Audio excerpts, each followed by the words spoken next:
Hello दोस्तों, स्वागत है आपका एक नई वीडियो में। आशा करता हूँ कि आप लोग बिल्कुल सब स्वस्थ होंगे, सभी अपनी पढ़ाई कर रहे होंगे।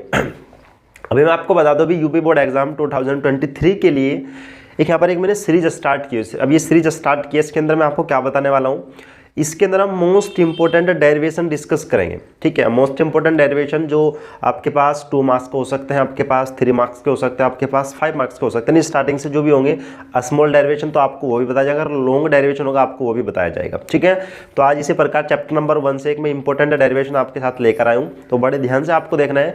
इस पर न्यूमेरिकल से बहुत ज़्यादा पूछते हैं और ये डेरिवेशन ही बहुत ज़्यादा पूछा जाता है, क्योंकि एग्जाम के अंदर क्या होता है कि जो मैं डेरिवेशन आपको बताने वाला हूँ इससे डायरेक्ट क्वेश्चन आ जाता है, और क्वेश्चन के साथ साथ डायरेक्ट आपसे फॉर्मूला भी पूछ लिया जाता है कि इसका फॉर्मूला बताइए। ठीक है, तो शुरू करते हैं, लेट्स स्टार्ट। कि किसी बिंदु आवेश के कारण वैद्युत क्षेत्र की तीव्रता आपको फाइंड करनी है। Intensity of electric field due to a point charge. अगर आपके पास एक पॉइंट चार्ज हो और पॉइंट चार्ज के लिए आपको क्या फाइंड करना है, वैद्युत क्षेत्र की तीव्रता, इंटेंसिटी ऑफ इलेक्ट्रिक फील्ड। ठीक है, ये आपको फाइंड करना। तो इसके लिए आप यहाँ पर क्या काम करेंगे, देखो सबसे पहले आप डायग्राम बनाएंगे। डायग्राम से आपको समझना, अगर आपको डायग्राम समझ आ गए तो समझो आपके क्वेश्चन बिल्कुल क्लियर हो जाएगा। तो शुरू करते हैं। तो सबसे पहले मैंने क्या काम किया, यहाँ पर एक चार्ज लिया। मान लो कि मेरे पास एक बिंदु O है और इस बिंदु पर एक प्लस क्या चार्ज स्थित है। ठीक है, मुझे इसके लिए इलेक्ट्रिक फील्ड फाइंड करना है। तो मैंने क्या काम किया, इस प्लस क्या चार्ज से r दूरी पर, इससे r दूरी पर आपने एक बिंदु P लिया। मान लो कि यहाँ पर एक बिंदु P है और जो इनकी डिस्टेंस वो कितनी है, r है। और इस बिंदु P पर हमने एक धन परीक्षण आवेश प्लस क्या नोट पर है, आपके पास एक प्लस क्या नोट चार्ज रखा है, जिसको आप बोलते हैं टेस्ट चार्ज, जो इस चार्ज के बारे में बताएगा कि यहाँ पर इसकी इंटेंसिटी कितनी है। ठीक है, देखो ये भी प्लस और ये भी प्लस, तो प्लस प्लस क्या काम करते हैं, प्रतिकर्षित, मतलब फोर्स क्या लगेगा, बाहर की ओर। ठीक है, अब जैसे आपने डायग्राम बनाया, से आपको इसके बारे में स्मॉल सी थ्योरी लिख देनी है, दैट्स ऑल। तो जैसे आपने डायग्राम यहाँ पर बनाया कि मान लेंगे आपके पास बिंदु पर एक प्लस क्या चार्ज स्थित है। ठीक है, बिंदु पर स्थित है और इससे r दूरी पर एक बिंदु P है जिस पर आपको वैद्युत क्षेत्र की तीव्रता ज्ञात करनी है, और बिंदु P पर एक धन परीक्षण आवेश क्या नोट भी रखा हुआ है। इसका एक मीडियम आप मान लेंगे कि मान लो जिसका माध्यम का जो परावर्तक वो क्या है, कैपिटल K आप मान लेंगे। अब देखो ये भी प्लस चार्ज, ये भी प्लस चार्ज, तो यहाँ पर क्या अप्लाई हो जाएगा, कूलॉम का नियम। ठीक है, तो इसको लगाते हैं कूलॉम के नियम से, कूलॉम के नियम से, कूलॉम के नियम से। Now applying Coulomb's law, Coulomb के नियम से। तो कूलॉम के नियम से क्या हो जाएगा, प्लस क्या और क्या नोट के बीच बल लगेगा। तो वो बल आप कैसे निकालते हैं, अगर आपको फॉर्मूला पता होता है, अगर दो चार्ज आपके पास है, F equals to 1/4 epsilon naught के Q1 Q2 upon R square, ऐसे आप फोर्स निकालते हैं। कूलॉम्स का नियम आप लोगों ने पढ़ा होगा। अब ये आपको यहाँ पर अप्लाई करना है, Q1 के स्थान पर Q है एंड Q2 के स्थान पर क्या है, Q नोट है।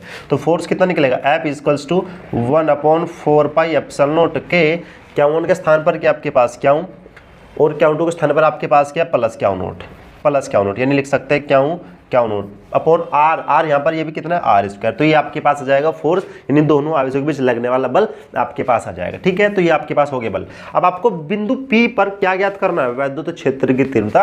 आता है बिंदु P पर वैद्युत क्षेत्र की तीव्रता क्या आती है, आता है बिंदु P पर वैद्युत क्षेत्र की तीव्रता, वैद्युत क्षेत्र की तीव्रता। तो क्या फॉर्मूला होता है, E equals to F upon Q naught. सभी ने पढ़ा होगा कि जो इंटेंसिटी का फॉर्मूला होता है equals to F upon Q naught. F की वैल्यू आप यहाँ से पुट करेंगे तो इक्वल्स टू कितना मिलेगा आपके पास, 1/4 एप्सिलॉन नोट के Q naught upon R square. ठीक है, F की वैल्यू आपने ये यहाँ पर पुट किया अपॉन Q नोट, तो Q नोट से Q नोट क्या हो जाएगा, कैंसिल हो जाएगा। तो E बराबर आपके पास कितना मिलेगा, 1/4 एप्सिलॉन नोट के Q अपॉन R स्क्वायर। ठीक है, ये आपके पास मिल जाएगा यहाँ पर इलेक्ट्रिक फील्ड इंटेंसिटी, वैद्युत क्षेत्र की तीव्रता। इसका मात्रा क्या हो जाएगा, यूनिट कैसे निकाल लेंगे, E बराबर होता है F upon Q naught. F यहाँ पर क्या होता है, बल। ठीक है, और बल का मात्रा क्या होता है आपके पास, न्यूटन, और चार्ज का मात्रा आपके पास क्या होता है, कूलॉम, यानी आवेश का मात्रा कूलॉम। तो क्या आ जाएगा, न्यूटन प्रति कूलॉम। ठीक है, अब जो यहाँ पर के भी आपको बताया कि के एक्चुअल में क्या है, इसकी वैल्यू भी आप यहाँ पर कंसिडर कर सकते हैं। तो हम इसको मान लें कि वायु तथा निर्वात के लिए, आप इसको मान लें कि वायु तथा निर्वात के लिए, वायु तथा निर्वात के लिए, वायु तथा निर्वात के लिए के की वैल्यू कितनी होती है, के की वैल्यू कितनी होती है, 1। ठीक है, कितनी होती है, 1। देन तब आप यहाँ पर 1 पुट करेंगे तो इक्वल्स टू कितना मिल जाएगा, 1/4 एप्सिलॉन नोट और Q अपॉन R स्क्वायर। तो ये आपके पास मिल जाएगा वैद्युत क्षेत्र की तीव्रता, यूनिट क्या आ जाएगी, न्यूटन प्रति कूलम। तो ये आपके पास डेरिवेशन पूछता है ओनली 2 मार्क्स का। सबसे बड़ी बात यहाँ पर है कि ओनली 2 मार्क्स का यहाँ पर ये आपसे पूछा जाता है, जो बहुत ईजी होता है। सबसे पहले आपको कूलम्ब लॉ अप्लाई करना है, उसके बाद आपको इलेक्ट्रिक फील्ड इंटेंसिटी लिखना है, ये बराबर F upon Q not. F की वैल्यू आप ऊपर से पुट कर देंगे, पुट करने बाद क्यू नॉट से क्यू नॉट हो जाएगा कैंसिल, तो फिर आपके पास मिल जाएगी ये वैल्यू। और वायु तथा निर्वात के लिए के की वैल्यू होती है 1 पुट करें तो फॉर्मूला आपके पास क्या आ जाएगा, ये आ जाएगा। अब आपको ये पता हो कि जो ई एक वेक्टर क्वांटिटी होता है, अगर एक वेक्टर क्वांटिटी है तो उसके ऊपर डायरेक्शन क्या होगी, इसको भी आप देख सकते हैं।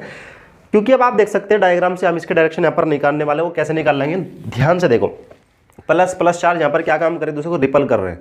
अगर ये रिपल कर रहे हैं तो दोनों की जो उनकी जो दिशा है, प्लस क्यों की जो दिशा है वो क्या है, बाहर की ओर है। अगर आप यहाँ पर जो फोर्स अप्लाई कर रहे हो, फोर्स की जो डायरेक्शन वो क्या है, बाहर की ओर है, ठीक है। यानी आप ये बोल सकते हैं कि ओपी दिशा में, ठीक है, यानी ओपी की दिशा में। और आपने जब इलेक्ट्रिक फील्ड इंटेंसिटी आप पढ़ते हैं वैद्युत क्षेत्र की तीव्रता, कि उसके अंदर जो डायरेक्शन फोर्स की होती है वो डायरेक्शन किसकी होती है, वैद्युत क्षेत्र की तीव्रता की, इलेक्ट्रिक फील्ड इंटेंसिटी की। तो इसलिए जो फोर्स की दिशा होगी वही किसकी दिशा होगी, वैद्युत क्षेत्र तीव्रता की दिशा होगी। तो फोर्स की दिशा क्या है यहाँ पर, ओपी के अनुदिश। तो इसी प्रकार वैद्युत क्षेत्र की जो दिशा वो भी क्या होगी, ओपी के अनुदिश, ओपी के अनुदिश। यानी आप मान सकते हैं कि ओपी की ओर ये लगा देंगे वेक्टर ओपी, ऐसे लगा दो कि ओपी की दूर इस टाइप से, ठीक है। यहाँ पर ओपी की ओर इस टाइप से आप बता सकते हैं, ठीक है।